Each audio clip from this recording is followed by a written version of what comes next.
I'm a full-time firefighter and paramedic, been on the job for 17 plus years, and I have never experienced anything like this before, or since. I wanted to start by saying I'm a rational adult, and I believe in rational, scientific explanations for things. But for this, I got nothing. A few years back, we responded to a call around 3 or 4 a.m. for an elderly male with chest pain. On scene, we found a 96-year-old man complaining of crushing substernal chest pain that started around 9 p.m. "Tough old guy," he said. "I figured, hell, I'll sleep it off." Of course, it got progressively worse throughout the night, so his wife got sick of his complaining and made him call 911. The layout of the house was typical for a single-story ranch.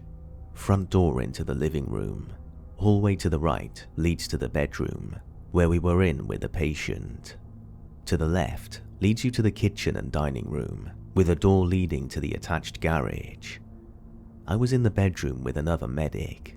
Our third guy was sitting at the kitchen table, putting the patient's info into the computer for the run report. As we started treating the man, he went into cardiac arrest, and we immediately began CPR. While heading back out to the truck to get supplies, I yelled to our medic in the kitchen to get in the bedroom and help out. We shocked the man, and to everyone's surprise, immediately got a rhythm back. As we were loading the patient for transport, I asked the wife, who's also about a century old, in her nightgown, if she wanted to ride with us to the hospital so she could be with her husband. She was obviously in shock from everything going on and seemed hesitant to leave the house, not dressed, but we needed to move with purpose. We asked if their children lived close by and if she could get a ride, as we needed to transport right now. She said no, our daughter lives in another state. Suddenly, our third guy, the one getting the patient's info in the kitchen, says, "Well, can your son drive you?" To which she responded, "We only have a daughter." This confused my partner, but there was no time for further discussion, and we brought the man to the ER. Believe it or not, he survived after coding a total of 11 times. After the call, myself and the other medic looked at our partner and asked what was all that back at the house regarding him referring to their son. He told me right before I went to get him from the kitchen, a middle-aged man walked right by him. He said that he looked like the old man, but had dark brown hair, and thought it must be their son, as he was wearing a white t-shirt and blue pajama pants, and seemed half asleep when he walked by. Figured he came out of his bedroom, that all the commotion woke him up or something.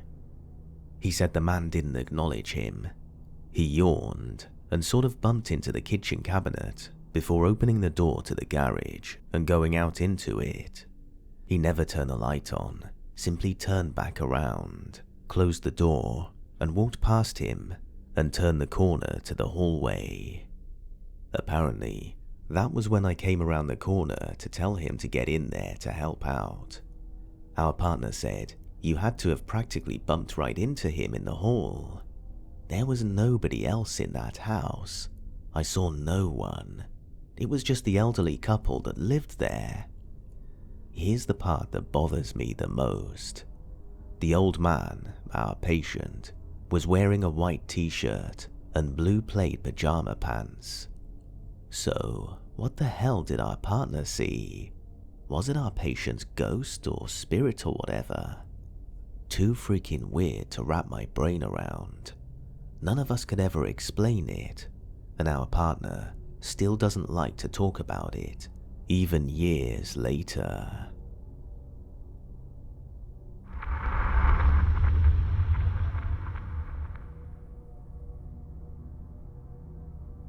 My 23-year-old mother was murdered when I was a baby. It happened in our house and nobody knew what actually happened. Throughout my life, there have been times where I feel like she's around, and the last few weeks, I felt like it non-stop.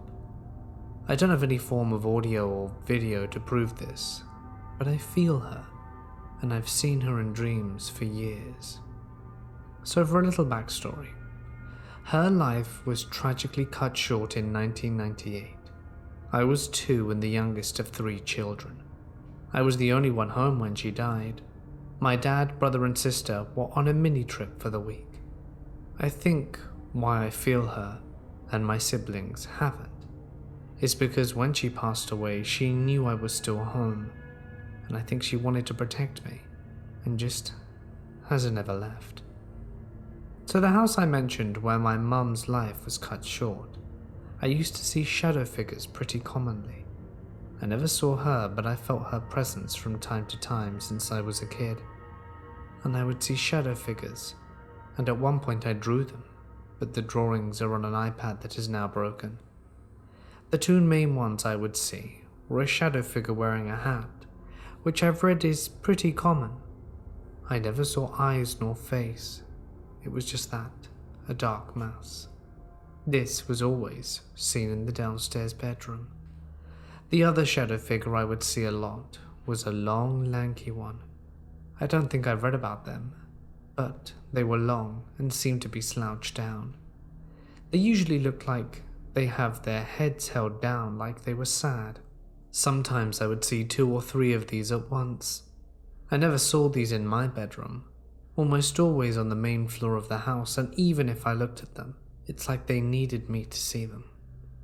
Kind of rarely, but sometimes around the house I would see the hooded shadow figure, who again I think is a common one.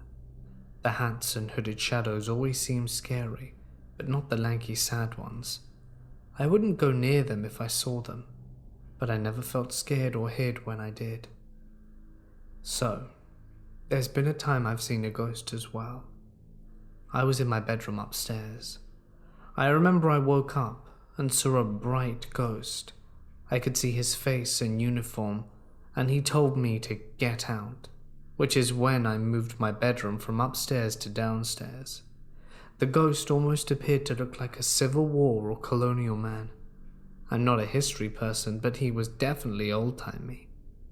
The last story is one of my brother's friends that used to come over all the time and would always hang out in the basement. The basement was unfinished when we moved in, but we finished it, and the bathroom in the basement was always scary to me. It always felt like I was being watched in there, even though I never saw anything. So anyway, my brother's friend one day went in there and ran out and had my dad call his parents to pick him up. We didn't know why for many years, until one day he told us that he saw a full-bodied apparition of an old man with a big beard in there. After that, he never returned to our house. After we moved, I've never seen a shadow or ghost. It's been 7 years now, and I still feel my mum's presence, like I used to, in the old house.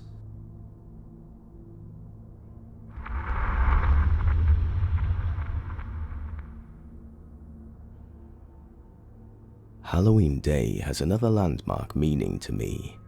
This year will be 2 years to the day since this happened. In 2016, my grandfather, who may as well have been my father, passed away.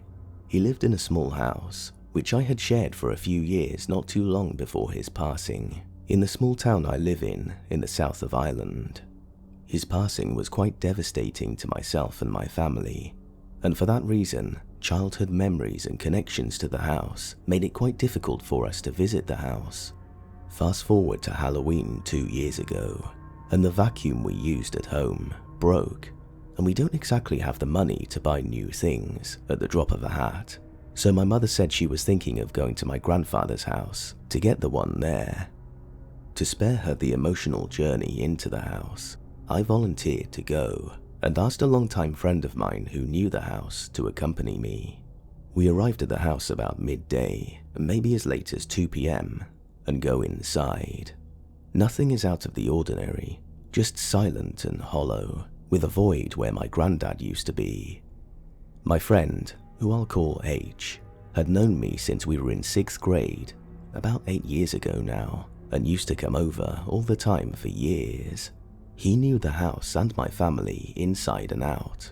We walked around the house in a sort of nostalgic silence, speaking occasionally about memories we shared there years before as we looked around. Eventually, we made it to the back door of the house and out to the garden where a trampoline and wooden shed where we used to play stood, still containing old things from our past. And this is when the main event of the day came. Having finished looking around out there, we turned to go inside. As I locked the shed door and the garden's gate, me and H heard a phone ringing. I didn't think anything of it, as I had seen the next door neighbor's back door open only a few moments before and assumed it was theirs. That is until H called my name and I turned to look at him. He was standing right at the back door to the house while I was about 5 meters further away, and he stared at me blankly and said, "The phone?" I said, "Yeah, it's the neighbor's," and he replied, "No, it's inside the house," before swiftly turning and walking inside. I was confused and followed him quickly.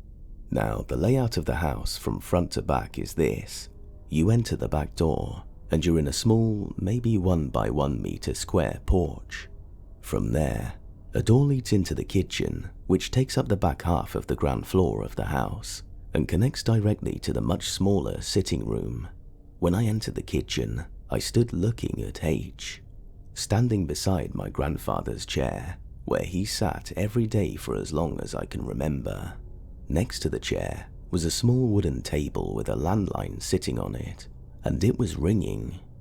Me and H looked at each other, shocked, as the phone line had been disconnected for more than 2 years at this point, and the electricity was disconnected, meaning no lights, no nothing.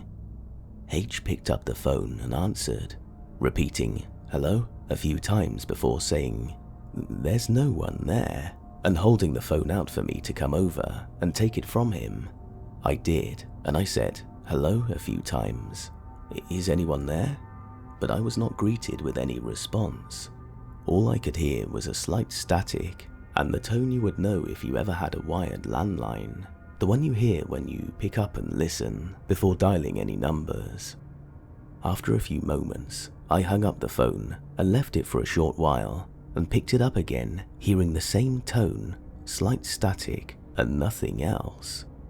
I picked it up and put it down maybe 6 or 7 times before leaving it, after realizing that the phone line was not only disconnected, but also was unplugged out from the wall. Me and H decided to try and call the phone from his mobile, but it didn't ring. But instead, we got the tone that indicates an invalid number. We tried again a few times to no avail, and then tried to call both our mobiles from the house phone. After dialing the numbers, neither of our phones rang, nor did the phone sounds indicate that it had dialed, or that it was ringing. A few more minutes passed, and we were sitting down wondering what was going on, until I picked up the phone again, and all the noises had gone. And as many times as I picked it up again, it never came back. This was very confusing and emotional for me. I consider myself a bit of a soft touch, but my friend would be a much harder type. Takes a lot for him to get upset. We both sat there in tears, wondering was this some sign from my granddad or something else. It's been 2 years, and on occasion I've been back to the house, and each time I pick up the phone to hear the usual dead silence.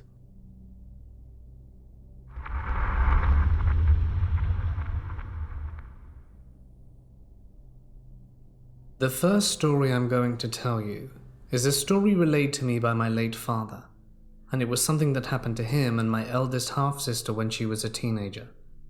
Allow me to give you some background. My half-sister Giselle had always been able to see ghosts since she was a child, and being able to do so has made her feel like she was cursed, especially since the entity she sees always appears solid and showed up unexpectedly during the most unexpected of times. My oldest sister Isabel seems to share that curse, since she experiences the same thing. I, however, can only see shadows from the corner of my eye, as well as feel others' presences when I'm alone. And yet I look, but no one's there. I just pray that I never encounter a ghost up front like my older sisters have. At the time of this event, Giselle was 14 years old, and accompanying my father one weekend as she was scouting for a new house to move into, since Giselle's mother was pregnant with her 6th child, and things were getting cramped in their current residence. My father noticed that Giselle had been clinging to his arm very tightly ever since they entered the front gate, and had been glancing around with clear unease. According to my father, the house was a 2-story house, comfy looking and quite spacious, only with a few repairs needed in a room or two, and the price the owner was giving him was much lower than he had expected it to be. However, my father couldn't shake off the feeling he had as soon as my sister entered the house. The atmosphere felt heavy and so wrong. Add to the fact that Giselle had seemed reluctant to enter the house and was no longer looking around, but constantly turned to look over her shoulder.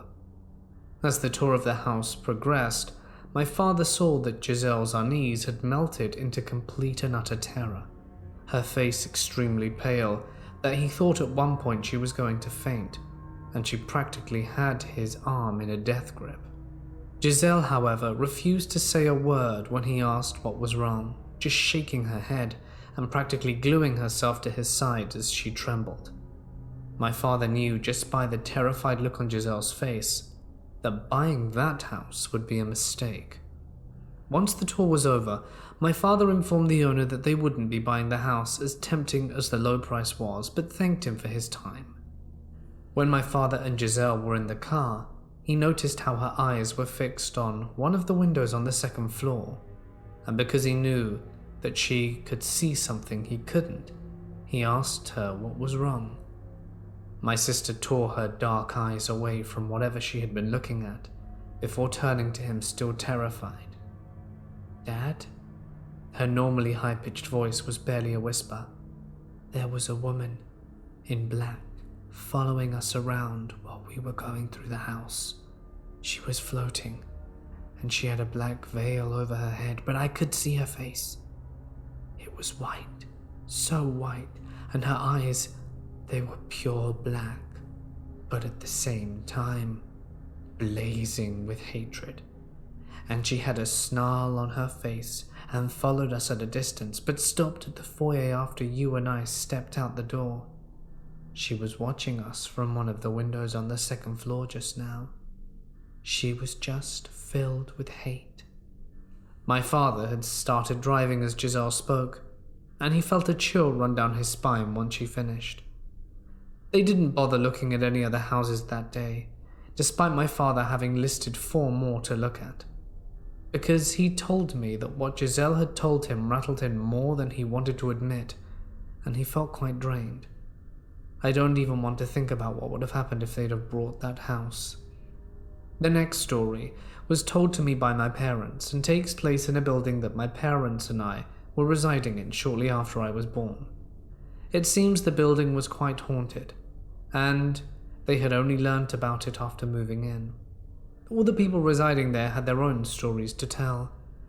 It was just before lunch on the day my parents brought me back from the hospital, and I was asleep in my mother's arms.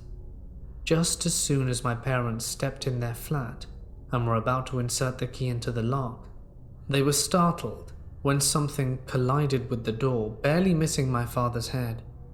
The noise jolted me from my sleep and I began to wail.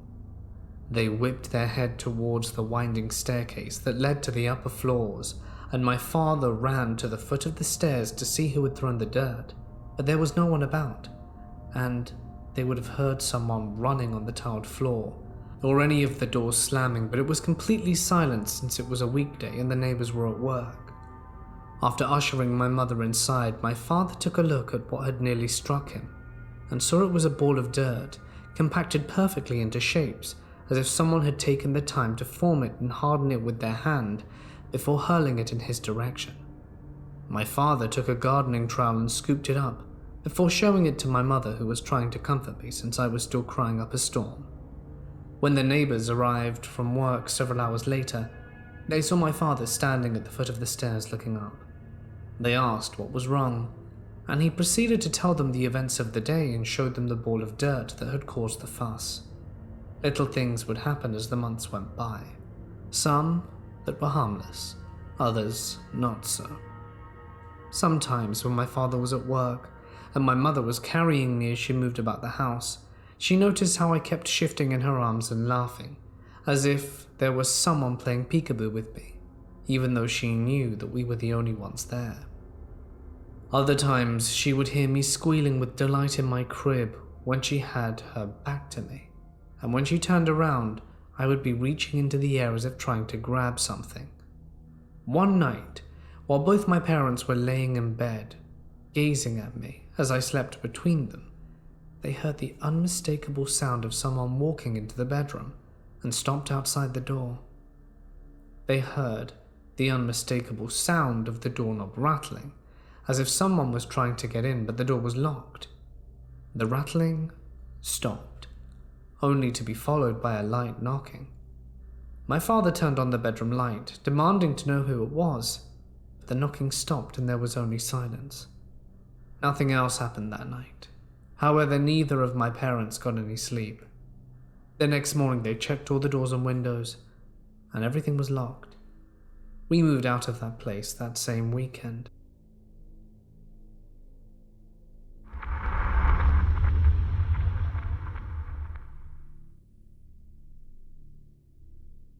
I'm a female and share a room with my older brother, and we've both been experiencing some pretty paranormal things in our room. A little background to us. I love horror and anything scary. I own multiple horror movies, a Chucky doll, and even a Ouija board. My brother, on the other hand, doesn't enjoy horror as much as I do, but he does like it. However, he doesn't like my Chucky doll or my Ouija board, and doesn't want to be around them at all. This took place around a couple of months ago, and it didn't really bother me until my brother mentioned something to me recently. Before I continue on to the actual story, I have to explain. I have a weirdly shaped doorway, so I don't have a door yet. Instead of a door, there's a very thin curtain there, so if my room light is off, and I was in my room, and the hallway light was on, and someone just so happens to be on the other side of the curtain, then I would be able to see the figure of them. Now, on to the actual story. At around 2:30 AM, I was in bed, scrolling through Twitter, reading posts and stuff, when I got the eerie feeling that someone was watching me. So I look up from my phone to my doorway, and I see someone standing there, which is immediately creepy because it's dead silent in my house at the time, and my hallway floors make a lot of noise when you walk down them, so I would have been able to hear if someone was approaching my room. At first I think it was my mum, because sometimes she gets up in the night during that time to go to the bathroom, and usually when she does, she checks on us. But this person had curly hair though, and it couldn't have been anyone in my family that was in the house, because none of us have curly hair, and no one in my family is that height aside from my mum. I stared at the figure for a long time, and they just stood there for about 10 minutes, doing nothing but staring. What was creepy about it was that it was likely they could see me through the curtain, even though I couldn't see them. After a while, they ended up turning round and walking right into the bedroom that's right next to my doorway. Now let me explain myself. Yes, I could have just gotten up to see who it was when that whole thing was going on, or seen if it was my imagination, but hell no, that's a death wish. Eventually I did end up getting up and going into the bathroom to look though, because no one came back out after a couple of minutes. When I went and checked, no one was there. Nothing was moved and everything looked normal. So I ended up just going back to my room and staying up until the sun was out, and then I fell asleep. The next day, I did end up telling my parents about it, which my mum said she wasn't up at that time and kind of shrugged it off as a crazy coincidence or my mind playing tricks on me. However, my dad was immediately interested because he said the spare room that is locked and securely nailed shut was suddenly open the next day after what I had experienced. Other than telling my parents and my girlfriend, I told no one else. A couple of months after this happened though, my brother randomly asked me if I'd had any weird occurrences where I'd seen a figure or heard people call out to me, which I have experienced both before. So of course I told him yes, and then he told me he had heard someone calling out his name when he was home alone one day, and had also said that he had been walking out of the bathroom at one point and the door had aggressively slammed from behind him. He even said he had been having strange nightmares about a figure that he couldn't really see, but he said he could tell it had curly hair, which freaked me the hell out because I hadn't told anyone that the figure had curly hair. Personally, I don't really know what to think of this. There's really no logical explanation for this that I can think of, especially the experiences my brother had. I do believe in ghosts, and I do believe that what it was a paranormal experience.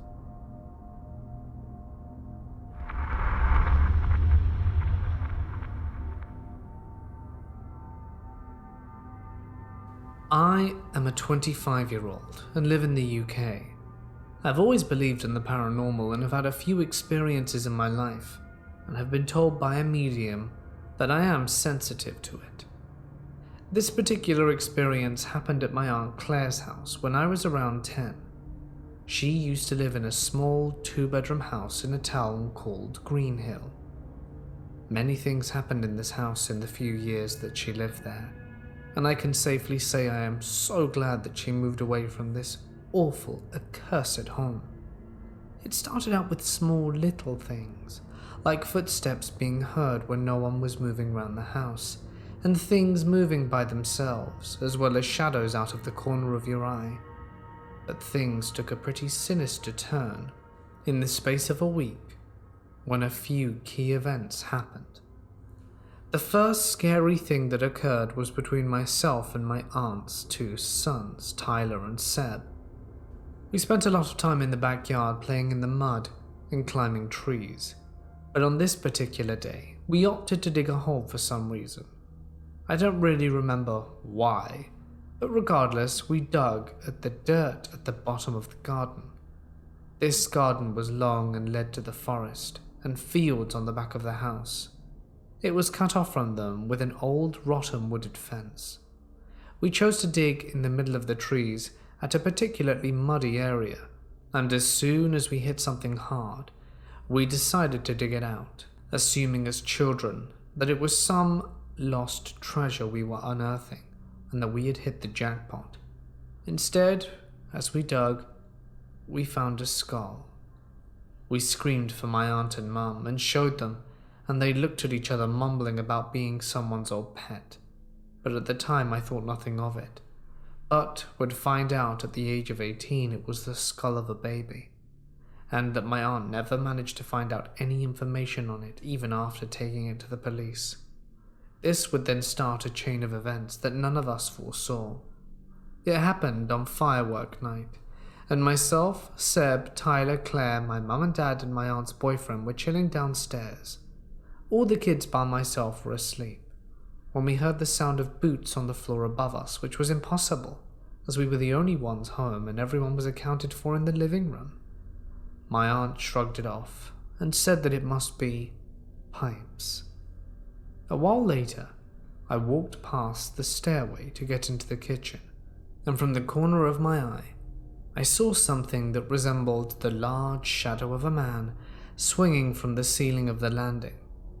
I stopped and let out a little shriek, and it was gone. My aunt asked me what I'd seen, and I told her, and she looked sick. I was later to learn that this is a regular occurrence. Along with the occurrence was one that I myself had witnessed when asleep in bed, When we had stayed over for the night, as we did often, both the boys would be in bed, and you would hear children's laughter and running through the house. Later that night, scratching could be heard throughout the house, but could never be placed, as each time you thought you had pinned it, it would move to the opposite wall or area you were at. We were watching a film called Silence of the Lambs, which certainly didn't help the atmosphere. Great film, by the way. And halfway through the film, my dad left to get takeout, so the movie was paused as we all sat laughing and talking, when an almighty boom resounded through the house coming from upstairs. We all leaped upstairs, including my sleeping cousins, who awoke, startled and confused. We proceeded to follow my aunt's boyfriend upstairs to investigate, and on first glance nothing seemed to be amiss. All the doors were open and nothing seemed to have fallen. This all changed when my aunt's son Tyler asked, "Mum, what's that?" pointing to something laying against the wall. My aunt bent to pick it up and almost threw it at my mum, gasping, "My God." I looked at my mum, who was holding a small white and pink laced baby shoe that had small dark patches on it. Everyone had gone as white as a ghost and looked startled. I should now say that my aunt had no girls at the time, and the boys were 9 and 6. This is when my mum looked up and shouted, "Claire, the attic's open. How the hell is it open?" When I tell you the attic's open, I don't just mean it was unsealed. See, in this house, in the attic, you'd need to push up and slide across to open it, and rarely do they have ladders, at least these houses don't. This particular attic wasn't just open, but the lid had been completely pushed up and moved to the inside of it. So the attic was now completely open, and you could see all the darkness above and the shininess of the plastic bin bags ahead. This was insane. As before my aunt had moved in, the attic had been checked and resealed, as the attic was completely empty and had new heat protection in there, so there should be no black bags in there. The reason the opening of the attic was also so terrifying is because the attic had been painted over and sealed with a special sealant to keep it and to stop any draft from coming through it. My aunt's boyfriend then retrieved the bag to find that it was a bag of baby clothes that had never been seen there before and did not belong to my aunt. We were all rushed downstairs, and a few hours later my dad and my aunt's boyfriend had a fire going and burnt the shoe and baby clothes. I still today don't know what was on the baby's shoe, and I have never wanted to ask for fear of an answer. The story does not end here though. After this event, the feeling in the house got worse and became a dark and scary place to stay, and you could feel as though you were being watched and would often feel someone breathe on your neck. My aunt only managed to cope for a year when she decided to move away and get out the house.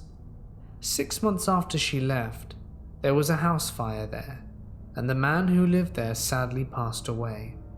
But this got my aunt interested, and she looked into the history of the house and was horrified to discover upon researching that the house had a dark past, which had meant that every household had either lost one member or the family in its entirety who occupied it. This is where things started to make sense. The man who lived there before had had severe depression and ended his life on the landing light fixture. The family beforehand had lost members to carbon monoxide poisoning, and the family before that had lost a child and a family pet to a house fire. The record she found only went back so far, but there's still so much unknown about the house. We, however, believe that the house was cursed, and my aunt was lucky to have gotten out alive with her entire family. I know the house is still there, and my ex-fiancé lives not too far away from it, but I have no desire to go back and find out what happened to anyone else who lived there, and it was a really dark and scary time for me and my aunt. We've never looked back, and personally I avoid going anywhere near it.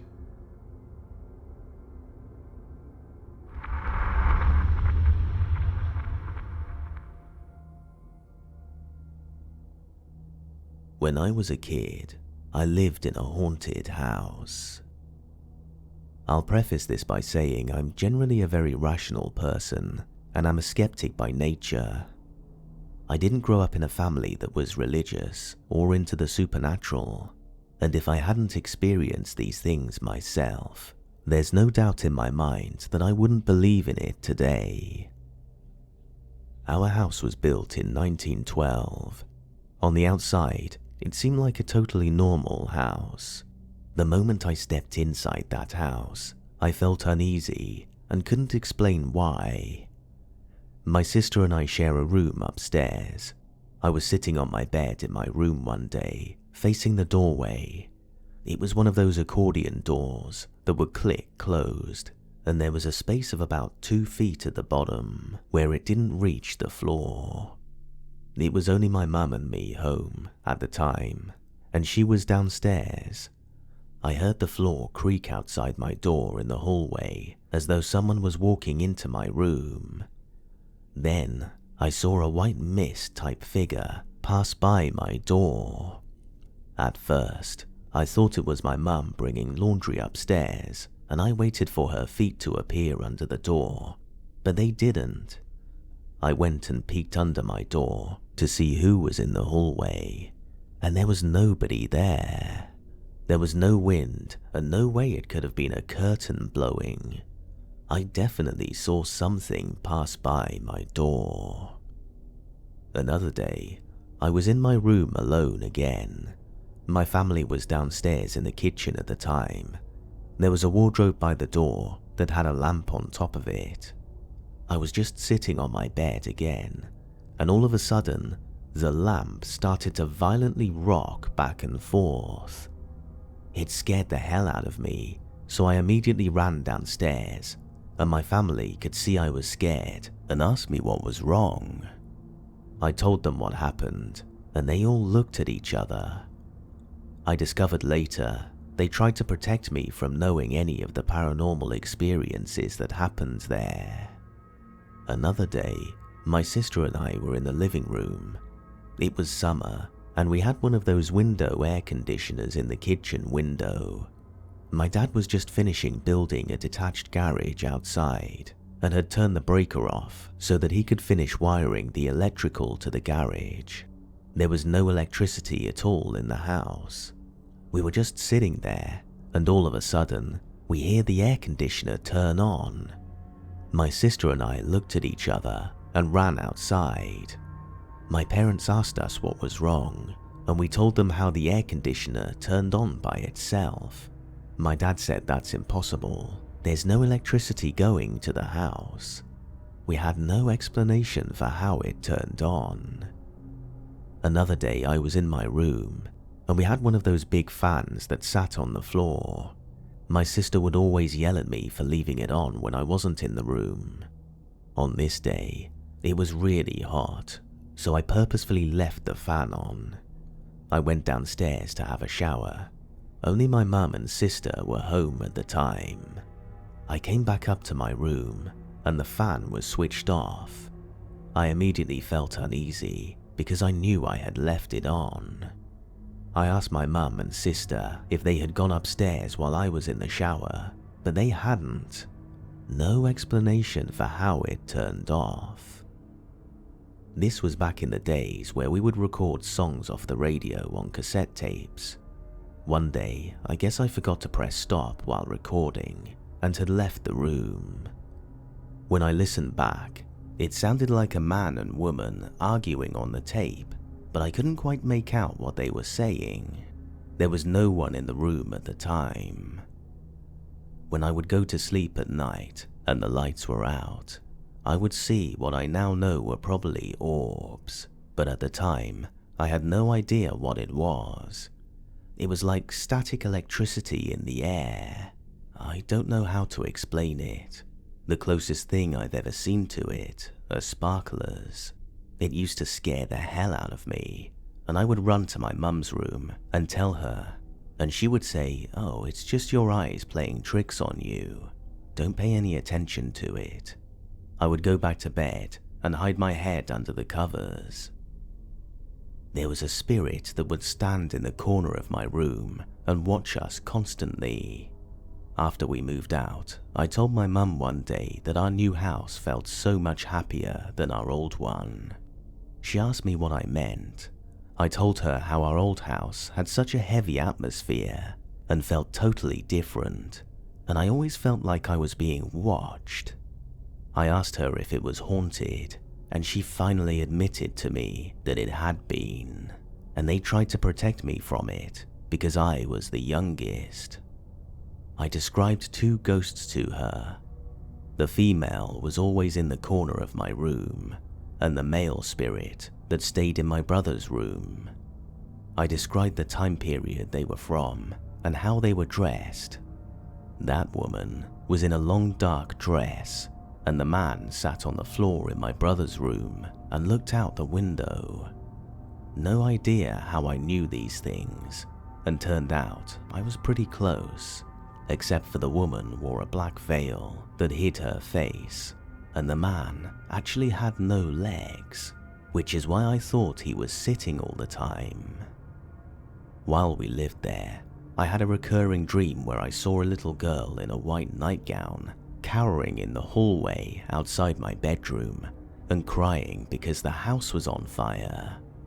I was constantly paranoid about fires while living in that house and would constantly check the electrical outlets throughout the house to be sure everything was okay.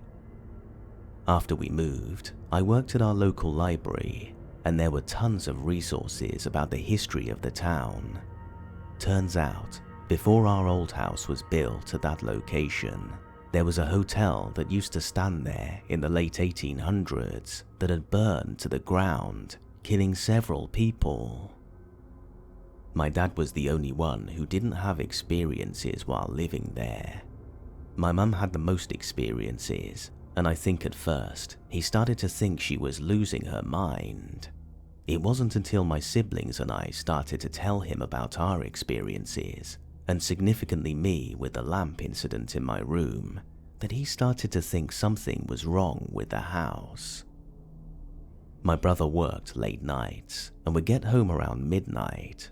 He would walk through the dark house to get to his room and would often hear someone calling his name.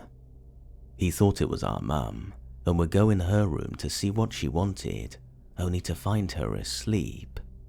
Eventually, he would rarely sleep there. He would sleep at his friends' or girlfriends' houses instead. As I said, my sister and I shared a room. We had a female ghost dressed in a black veil who would stand and watch us in the corner of our room. One night, my sister woke up to find someone sitting beside her, on her bed, holding her hand. She thought it was me and asked what I was doing. No answer. She looked over at my bed. I was there, sound asleep. She looked back and the figure was gone. To this day, she sleeps with her head under the covers and her arms tucked under her. My mum had multiple experiences. I'm not even aware of all of them and honestly don't want to know. I know she said there were at least 5 spirits in the house, plus others that would pass through. In our basement, we had an old cold room, and this was apparently where the spirit portal was located in our house. Not sure why it was there or how it got there, but I think previous residents had dabbled in things they shouldn't have. As I said previously, there was a hotel that had burned down at that location, killing several people. I think previous residents could sense the presence of these spirits and dabbled with Ouija boards or seances to contact the spirits and ended up inviting in dark entities. Just a theory, but I believe people who lived there before us made the situation worse. My mum is very sensitive to spirits and had experiences with all of them, I think. The woman in black was a protective spirit and would communicate with my mum quite a bit. I believe that spirit protected me from the other spirits also. My mum was walking down to the basement one day and she lost her footing and started to fall. She suddenly felt hands on her chest and pushed her back to an upright position. She never saw anyone, just felt them catch her as she fell. Another day, she was vacuuming my brother's room when the phone rang. She ran downstairs to answer it, and while she was downstairs, she heard the vacuum start up and being pushed across the floor. She ran back upstairs, but by the time she was there, it had stopped. She was the only one home at the time. We had so many issues with phantom calls in that house. This is before cell phones, so we only had a landline. The phone would ring constantly, and nobody would be on the line, or we would hear static, or as though there was a muffled voice on the line, but we couldn't make out what they were saying. I don't know how many times we had the phone company come and check it out, only to find nothing wrong. Then it escalated. My dad would get up to leave for work in the middle of the night, and just after he would leave, we would get a call where a person would say, "I saw so-and-so leave for work." This freaked my mum right out, so the police became involved to try and trace where these calls were coming from. We had to keep track of the time the calls came in, what was said, if anything, etc. They never were able to trace the calls. We moved shortly after and had the same phone number. The calls stopped as soon as we moved out, and we never had issues again. Before we moved, my mum was really worried they would follow us. The woman in black was very religious, and my mum had an old Bible beside her bed. One morning, she woke up to find the Bible open beside her on the nightstand, and these words highlighted, "And this house will be my home forever." Thankfully, they didn't follow us. I'm very sensitive to spirits and have had other experiences throughout my life, but that will be for another day. I hated that house and was so happy to move. I'm grateful for the experience though, because now I know our spirits do continue on after death, just in a different way.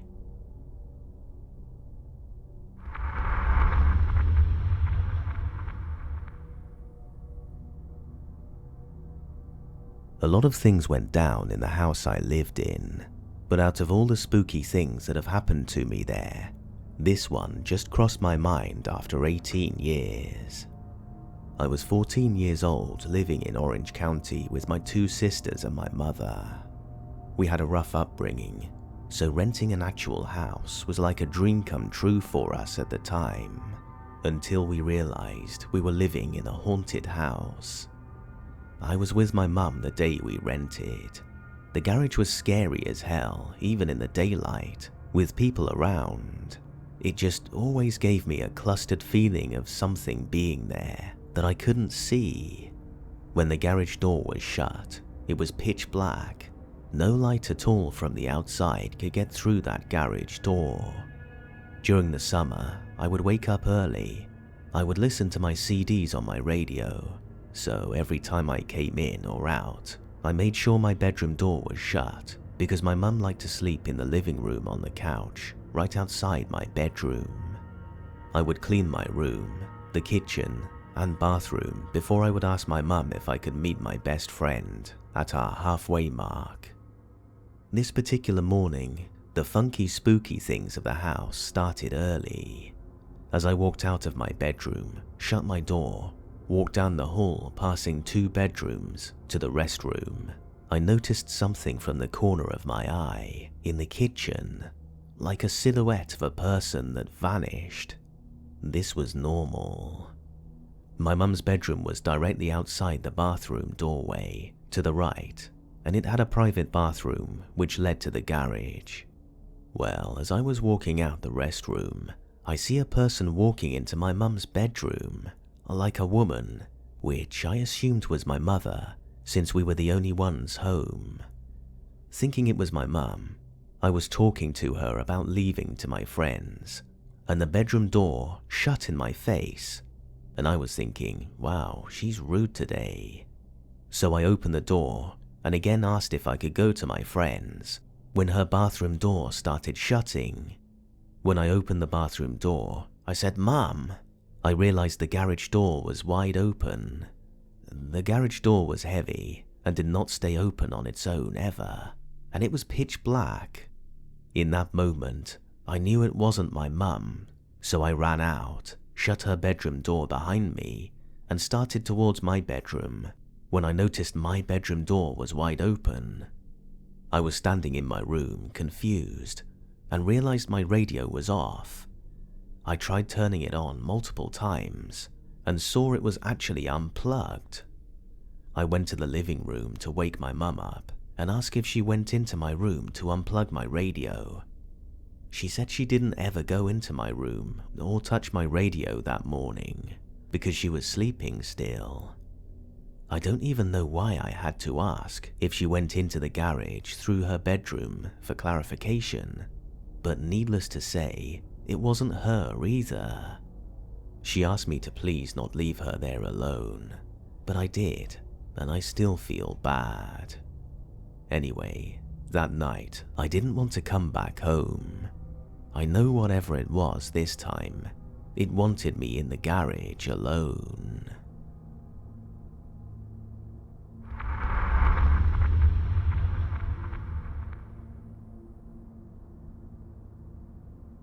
For some background information, my family is from North Carolina.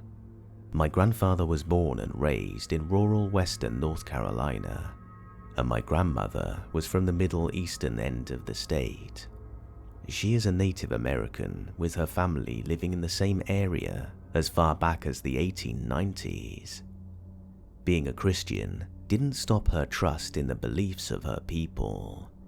She was born with a veil over her eyes, which is basically where part of the amniotic sac detached at some point and attached to the baby.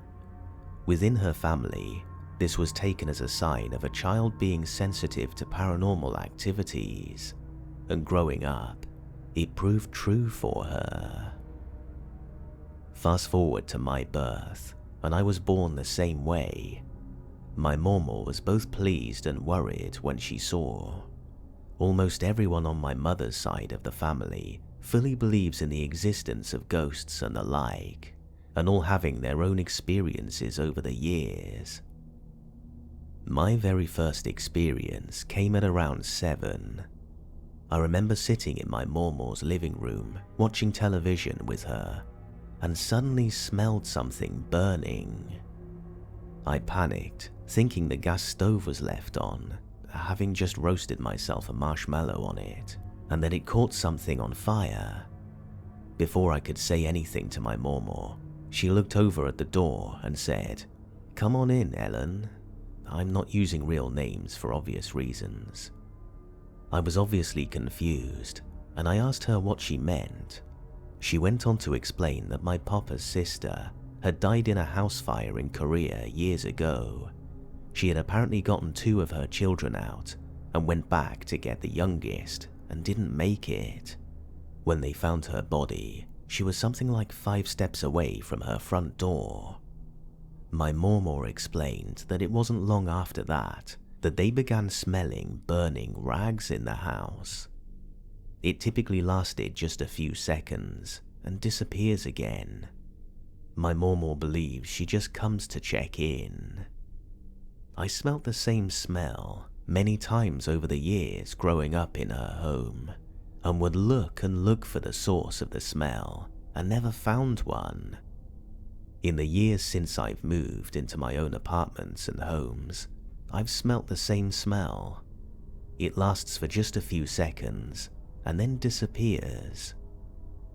I spent most of my childhood in the eastern part of the state with my grandparents, but as my mum and her siblings grew up in WNC, most still lived there, and all of my papa's side of the family was there, so trips to WNC were frequent.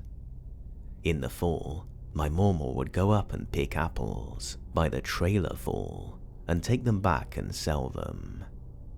My second encounter occurred when I was in middle school.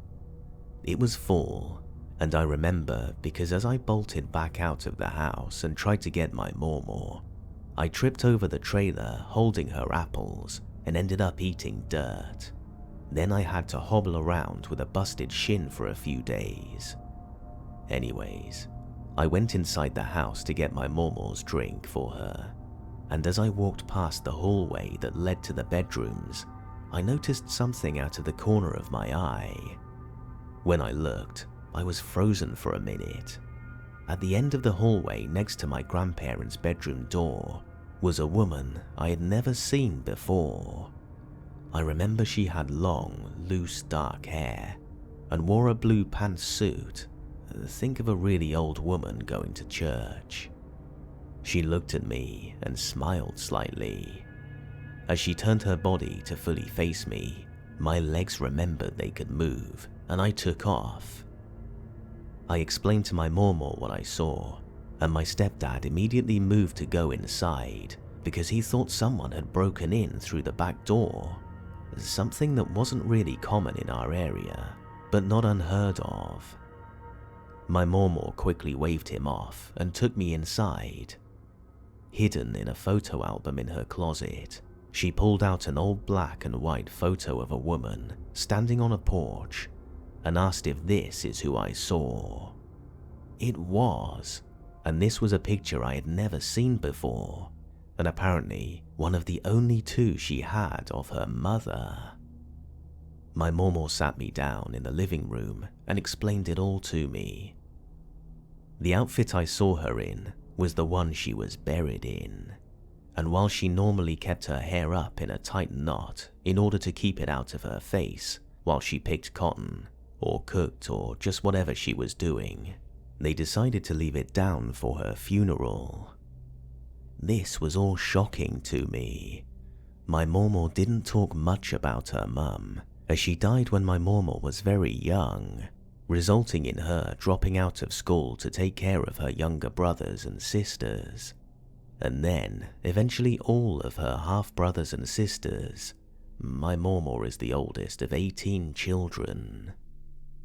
The final encounter I'll write about is one directly related to the other two. About 3.5 to 4 months after I saw the woman in the hallway, I got sick. Not just a little sick, but pretty bad off. This was in the 90s still, and while my Mormor believes in doctors, she also believes in the medicine of nature.